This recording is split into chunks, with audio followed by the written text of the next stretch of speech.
Ahad. Ahad. Apa makna ahad?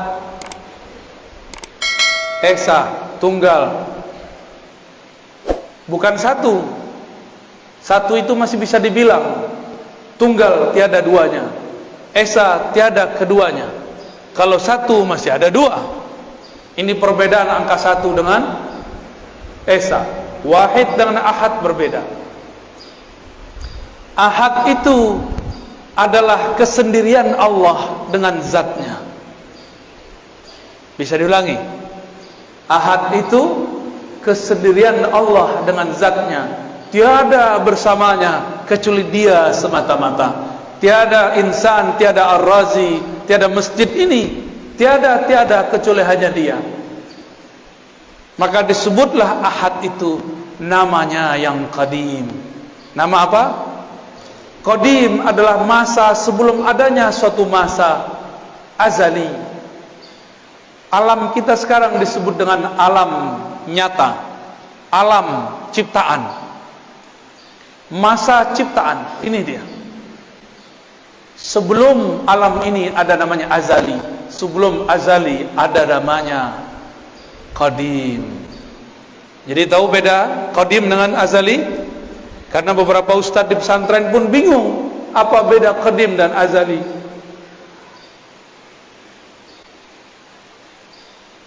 Allah itu qadim, sebutannya ahad, hanya Dia sendiri. Qadim berarti ma la yasbikuhu ahadun, ma la yasbikuhu adamun. Allah yang tidak pernah tidak ada. Tidak pernah tidak ada. Negatif kali negatif positif. Tidak berarti iya. Tidak pernah tidak ada berarti selalu ada. Negatif kali negatif positif. Itu makna dari qadim. Maka ahad adalah sifat Allah, sifat zatnya dan sifat salbiyahnya. Apa arti salbiyah? Sifat yang menafikan yang tidak pantas kepada Allah Subhanahu wa ta'ala. Tapi lebih tepat kita artikan yang pertama. Inilah sifat zatnya, Dia hanya sendiri. Inilah kalam dari Abu Dzar yang dia dapatkan dari riwayat-riwayat Imam Bukhari. Imam Bukhari dapat dari Abu Musa al-Ash'ari, kakek dari Imam Ash'ari. Abu Musa al-Ash'ari radhiyallahu anhu bertanya,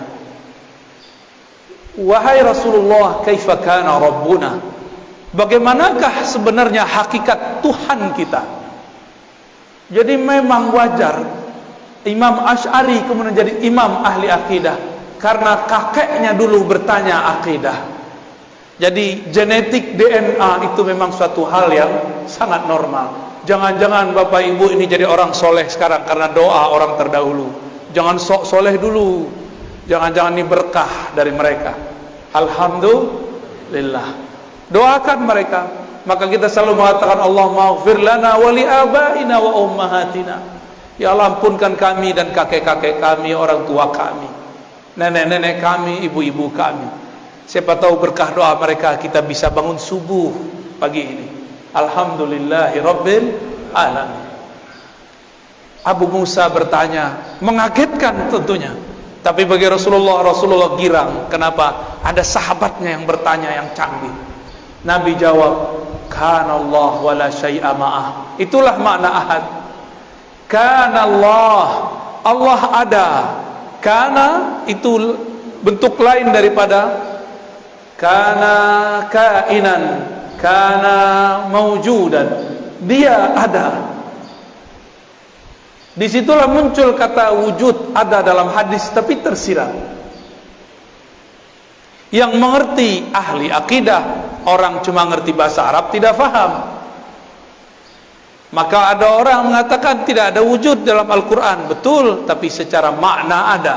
Itu maksud orang yang ngomong gini, cuma dipelintir oleh sebagian orang supaya mengadu umat dengan tokoh-tokohnya, Saya memang mengkritisi beliau, tapi saya juga mengkritisnya secara jujur. Haram mempelintir kata-kata kalau belum selesai kalimatnya. Kritiklah dia, tapi jangan mengkritiknya dengan berbohong atas namanya. Apa kata Nabi? Kanallahu wala syai'a ma'ah. Dia ada, tiada satupun bersamanya. Dia ada, tiada Ahmad. Dia ada, tiada Muhammad. Dia ada, tiada alam. Dia tiada ada, kita belum ada. Belum ada langit, belum ada bumi, belum ada arasy, belum ada solat, belum ada zakat, belum ada doa, belum ada. Dia sudah menetapkan dalam ilmunya yang qadim bahwa pada saat ini, detik ini, tanggal ini, hari ini akan ada orang berkumpul bercerita tentangnya, tentang ahadiyahnya, betapa bahagianya Allah, tersenyum Allah melihat orang yang menikmati nama-namanya disebut. Paham tidak paham, dia ridha. Inilah yang dikatakan Nabi, jika engkau melewati suatu taman-taman surga, farta'u, petiklah. Apakah itu taman surga wahai Rasulullah? Majelis-majelis zikir. Zikir itu ada zikir menyebut namanya, ada zikir mempelajari sifat-sifatnya. Inilah kajian akidah dan tauhid. Bahkan lebih tinggi kajian menyebut sifatnya daripada hanya menyebut-nyebut namanya. Orang-orang yang mengerti sifat Allah, makamnya lebih tinggi di sisi Allah daripada orang yang hanya mengenal namanya. Seperti orang yang tahu nama seseorang tapi tidak tahu siapa yang punya nama. Bapak Ibu jamaah subuh di hari Jumat, hari Kamis, apa Jumat? Hari Jumat berkumpul dalam pagi ini dua keberkahan, barakatus sabah, barakatul Jumat. Keberkahan subuh, keberkahan Jumat. Jadi Ahad, apa arti Ahad? Esa, dia dengan kesendiriannya, tiada alam, tiada surga, tiada neraka, tiada Ahad kecualilah ia saja, tiada Ahmad kecuali setelah ia hembuskan. Baru kalau faham Ahad, berarti Allah perlu kita enggak? Allah sekarang masih Ahad enggak? Alam dicipta, Allah masih Ahad enggak? Berarti Allah masih sendiri? Jadi hanya Allah yang boleh jomblo, antum enggak boleh jomblo. Allah itu maha jomblo, maha sendiri. Itulah tanda zat yang sempurna. Kenapa kita perlu menikah, perlu teman? Karena kita tidak sempurna. Allah tidak perlu semua itu karena dia maha sempurna. Itulah alif lam dalam lafaz Allah. Kenapa saya jatuh cinta? Karena saya tidak sempurna. Saya butuh objek yang dicintai dan butuh orang yang mencintai. Allah mencinta karena dia bukan benda, dia bukan hanya sifat, dia zat yang maha sempurna. Semua cinta darinya. Jika disebut dia mencintai seseorang, mencintai sekelompok, berarti Allah memberikan, memancarkan kesempurnaannya kepada orang itu. Bukan berarti Allah memerlukan orang itu. Itulah beda kata cinta pada Allah dengan cinta pada kita. Allah mengatakan innallaha yuhibbut tawwabin. Allah mencintai orang-orang yang taubat berkali-kali. Artinya Allah akan memantulkan kesempurnaan ampunannya pada orang yang bertobat. Ini disebut dengan tauhid ahadiyah. Apa namanya? Disebut juga dengan sifat qadimiyah. Tauhidnya tauhid ahadiyah, sifatnya sifat qadimiyah. Selamat pusing. Kok baca istilah ini, saya udah kurangin istilahnya, udah didiskon. Ya, udah didiskon nih Bapak Ibu ini. Udah rukhsah, ya.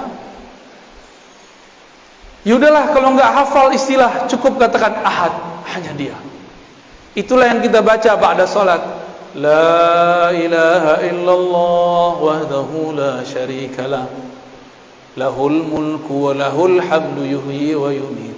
Wa huwa ala kulli syai'in qadir. Tiada yang berhak disembah kecuali Allah. wahdahu la syarikalah. Dialah satu-satunya, tiada sesuatu di sampingnya, tiada sesuatu yang berserikat dengannya. Apa maknanya? Allah kirim Jibril bukan berarti ia butuh Jibril. Jibril yang perlu dikhidmahkan oleh Allah. Allah kirim Mikail untuk mengantarkan rezeki, bukan Mikail membantu Allah. Justru Mikail terbantu karena berkhidmah kepada wali-wali Allah. Mikail membantu Allah atau membantu kekasih Allah? Membantu hamba Allah. Ya, Mikail tugasnya menghantarkan rezeki. Benar. Untuk Allah atau untuk hamba Allah? Jadi Allah perlu Mikail atau Mikail perlu Allah? Mikail perlu Allah. Maka jika disebut istawa al-ars, dia bersemayam di atas aras, bukanlah ia memerlukan aras, justru araslah yang memerlukannya. Kalau bahasa aras itu ilmunya ilmu mi'raj. Semoga nanti ada ustadz yang menjelaskan tentang hakikat mi'raj di sini, maka akan faham apa makna aras. Aras bukan tempat tinggal, bukan tempat ia berada, karena dia sudah ada sebelum aras. Jika dia ada di atas aras, berarti sudah ada dualisme, satu dia, satu aras. Berarti syirik, batal ahadiyahnya. Ahadiyah ini nama lainnya tauhid uluhiyah. Maka tauhid uluhiyahnya kita berbeda dengan uluhiyah yang sebelah. Paham? Mereka tauhid uluhiyahnya Allah bersama aras, Allah di atas aras, berada di atas. Kita tidak. Karena sesuai hadis Bukhari, Nabi lebih faham daripada ente. Nabi ngomong, kana Allah wala syai'a ma'ah. Allah ada, aras belum ada. Maka sekarang dia tetap sendiri, karena dia sempurna, tidak berubah-ubah.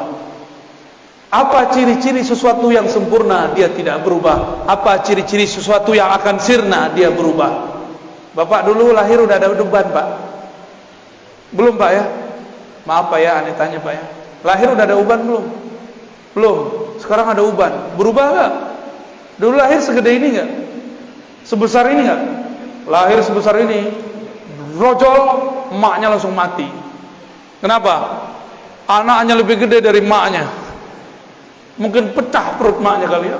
Wah, gak mungkin. Kita lahir kecil, jadi balita, jadi anak-anak, jadi remaja, jadi dewasa, tahu-tahu sudah beruban, Pak. Saya sudah ada uban. Untungnya jenggotnya belum beruban, jadi belum ketahuan tuanya. Cuma sok-sok tua. Lihat Pak perubahannya, bercermin sesekali. Ya Allah, aku dulu masih main kejar-kejaran sama temanku. Dulu masih berenang di kali, masih guling-guling di pasir, masih merengek kepada mak bapakku. Sekarang bukan aku yang merengek, anakku merengek, cucuku merengek. Aku sudah berubah ya Allah. Perubahan apa lagi ya Allah? Kalau sudah tua apa lagi? Dijemput nyawanya. Sudah siap belum? Tapi kalau sudah kenal ahad harusnya siap. Walaupun amal belum banyak, cukup katakan ya Allah, modalku satu, kul huwallahu ahad. Selamat Pak.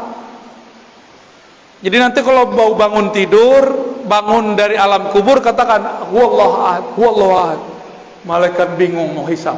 Ini orang udah sakar, udah mabuk berallah, bertuhan. Udahlah, biarin tidur aja lah ya. Temannya Allah, katanya. Ahlullah, aulia Allah. Maka biasakan sebelum tidur baca kul huwallahu ahad. Biasakan bangun tidur baca Allahu ahad.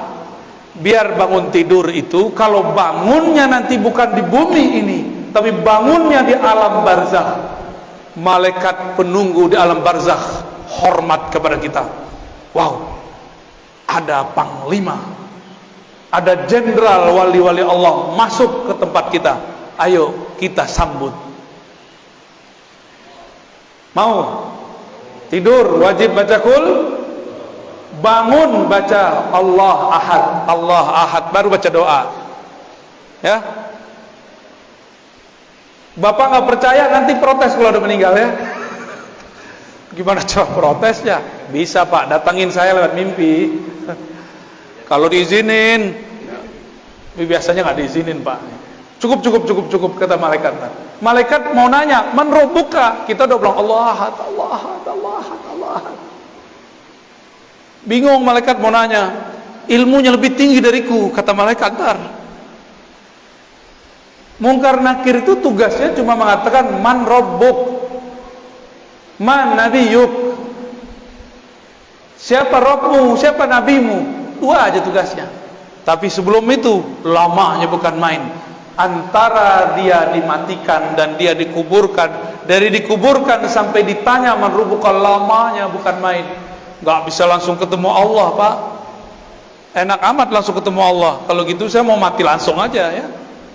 Gak mudah. Kecuali wali. Wali itu diizinkan. Bapak Ibu yang dimuliakan Allah, itulah tauhid ahadiyah.